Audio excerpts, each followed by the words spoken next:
Hi everybody, this is Crypto Rich, working with you to get rich with crypto, filling our pockets with crypto profits. And I have with me one of my favorite CEOs of one of my favorite projects. And we're going to be getting an update on what is happening with this project, which is all about privacy, freedom, and agency. Hey Dan, thank you so much for making yourself available. And you, Rich, so much for having me. Yeah, you're always welcome. And this is like, we're doing these monthly now, and long may they continue.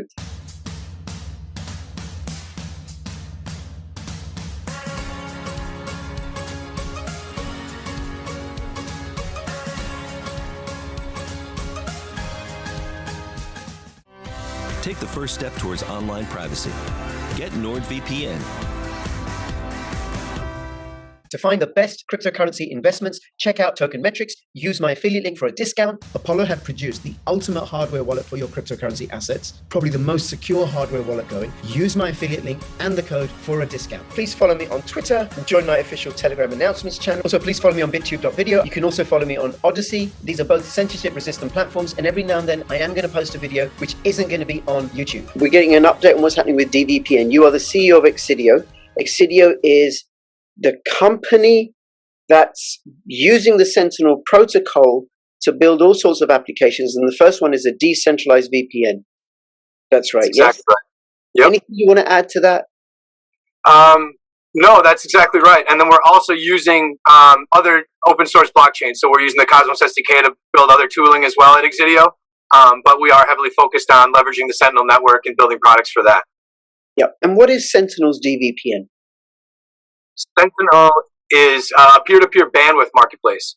So instead of peer-to-peer housing, like leveraging Airbnb or peer-to-peer renting your car out using Turo, this is leveraging the other resource you have, which is your bandwidth, your internet connection, and offering it to the network and getting compensated for that, or routing traffic through different other people's IP addresses as using a VPN. So it's truly a peer-to-peer network for bandwidth. Yep, and as a VPN, a virtual private network, so it encrypts all the data going in and out of the computer, which preserves our privacy and our security, stops people snooping on us, and also stops data leakage as well. Really, really important if you're going to be using your VPN in your computer in a public setting. And it works. There's a free version on an Android. So if I'm on a bus or something, I mean, I have it on my Android all the time. But on the bus or an airport or a bus station or a train, you want to be using a VPN, and the decentralized VPN is far more secure.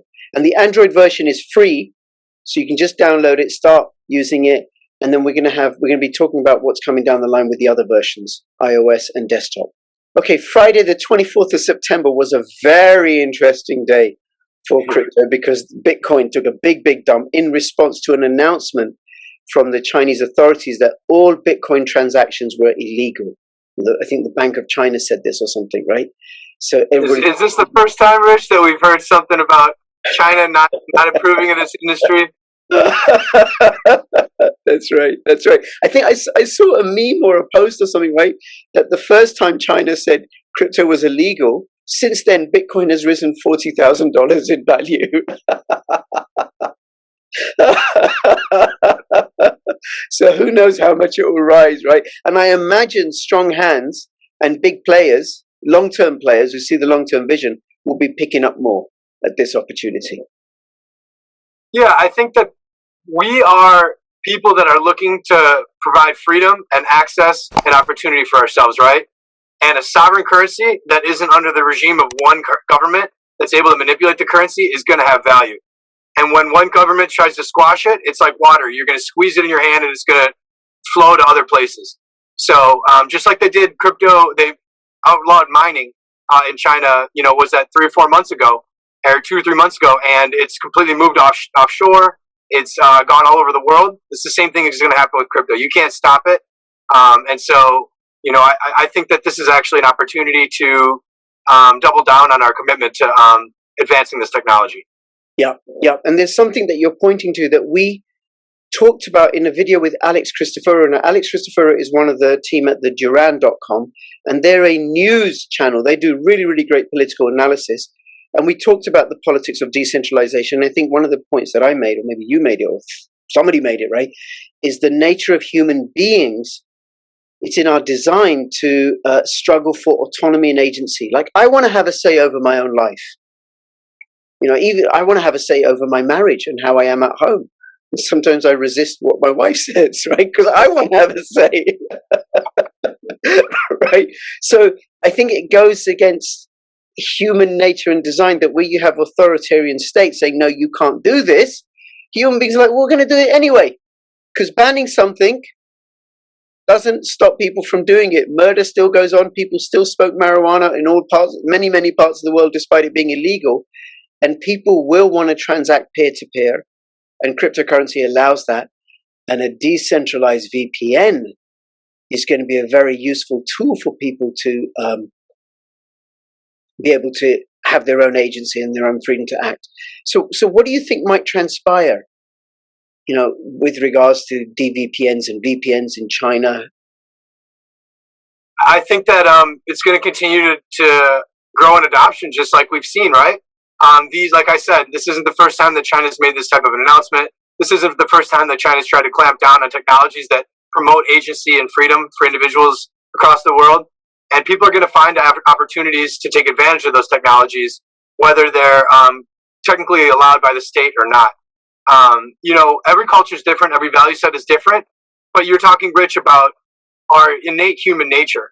And across countries, political lines, cultures, there's some universal truths about humanity, right? We love to love each other. We love to find mutual connection. We love to find safety and warmth and security and agency. And, you know, there's going to be certain things that across any culture are going to be generally frowned upon or not embraced because it goes against our own human nature. Murdering someone is a negative activity in any culture because it's hurting our own humanity, and that goes against our nature. Taking someone's agency away goes against our human nature. So when you take someone's agency away and they can't get access to the content, they're not able to learn, and they're not able to broaden their horizons and their knowledge set, humans are going to find ways to get access to that content. And so we've seen the VPN industry continue to grow, and I don't see it going any one way, but continuing to grow, regardless if one country says that using the technology is banned or not. Yeah. No, I completely agree with you about agency. And just to get a little bit literary and philosophical, and then we'll move on to the VPNs, right?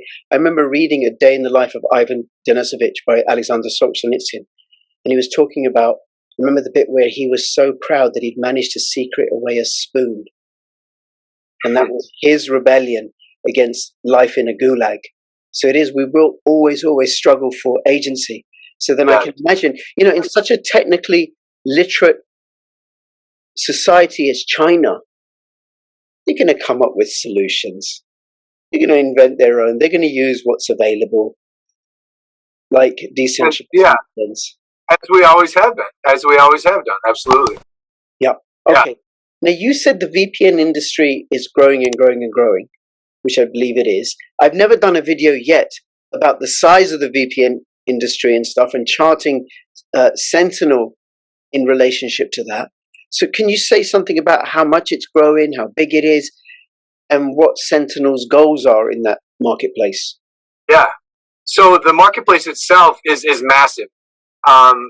Just less than 5 years ago, in late 2016, it was measured at a $15 billion industry. And then by 2020, it was a $31 billion industry. So it had doubled in 4 years. And I think that projections are that by 2027, it's supposed to be over $107 billion industry. So it's supposed to triple in the following 7 years. So the adoption of the technology is growing at a crazy pace. One of the biggest brands in the VPN industry, ExpressVPN, just last week was acquired for just shy of $1 billion. It was like $980 million, I believe.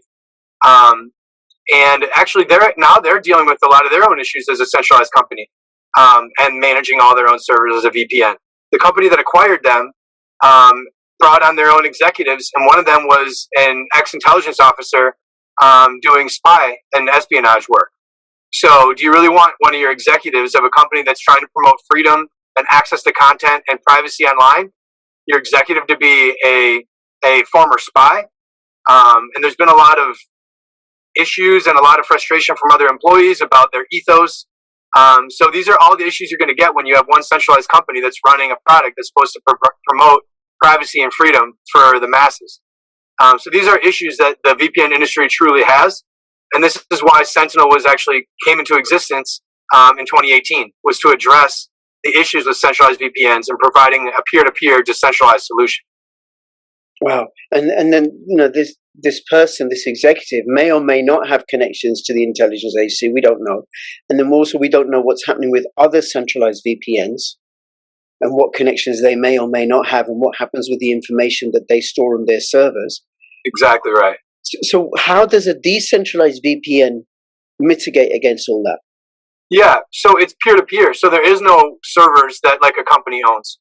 There is no place for myself at Exidio or any other company to log your data, Rich, or to have your information. We build front-end applications. Like we're building an application that we're going to be launching next month and really excited about on iOS. And then we're also going to be launching a new application on Android. But the code is open source. So you can go review the code, see that it performs the way it does, and that we're not able to log your data. And then the data you're transmitting across the peer-to-peer bandwidth marketplace, that doesn't go to any company, right? That's only routing its traffic through the exit node, which is an individual that's offering that bandwidth. So that exit node, just like on any internet architecture, would have access to your metadata. But that exit node is one individual. There's no company that has access to all the metadata and all the connections of everyone. So there's no company that has access to user traffic and is able to leverage that or resell that. So the architecture is completely flipped on its head. Right. Okay. And then the other thing in that is that just like ExpressVPN and NordVPN, they got to look after all their servers. They got all those maintenance costs, which is going to add to how much they can charge. They're going to charge people enough to cover that and make a profit. Exactly. But Sentinel doesn't have that. So Sentinel is going to be very, very competitive in terms of cost as well, because you don't have to maintain people's servers.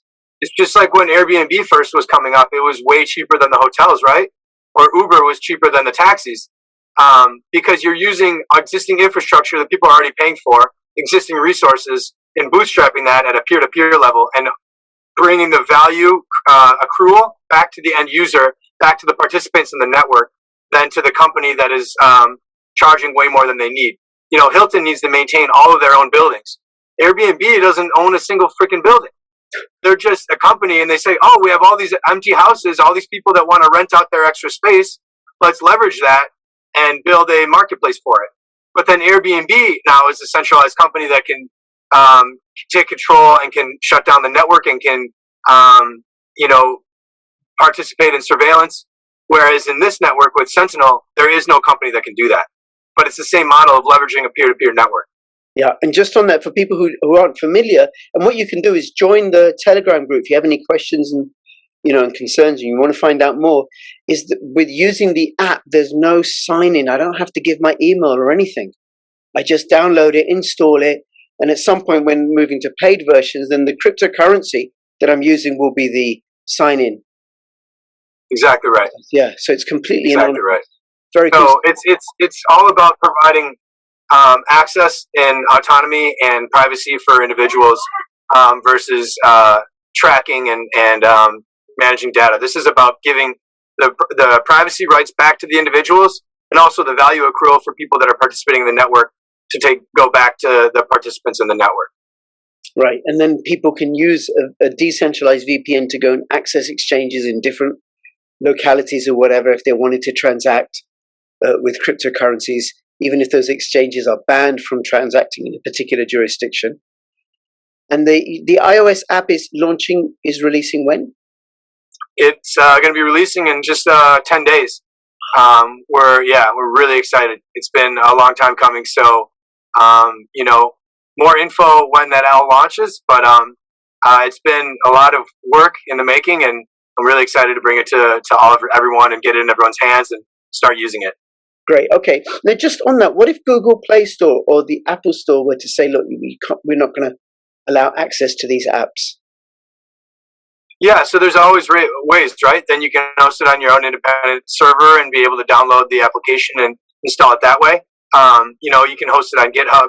there's always going to be ways to be able to get access to the application, even if a centralized company like Google or Apple decides to not have it on their stores. So there'll always be ways, but the most user friendly and easiest access is going to be from those types of platforms. Right. Okay. And one of the things I would recommend people do is let your friends and family know about Sentinel's dVPN. It is free. The mobile apps, the Android app is free, and when the iOS app comes out, it'll be free.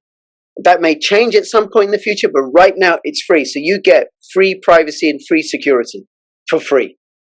Okay. And then when will That's changing quickly, though, Rich? Sorry, it's changing quickly. So get it quickly. Don't mess about. You'll have a limited ability to use the app once it's launched, to be able to make sure that you have a good user experience and that it's something that you want to pay for. And then it'll be, like you said, much cheaper than the other alternatives you're using on the market. But it'll be a paid application. Right. Okay. All right. Fine. It's like a freemium model. Okay. And then when are the desktop apps coming out? So the desktop applications are scheduled for probably very beginning of March.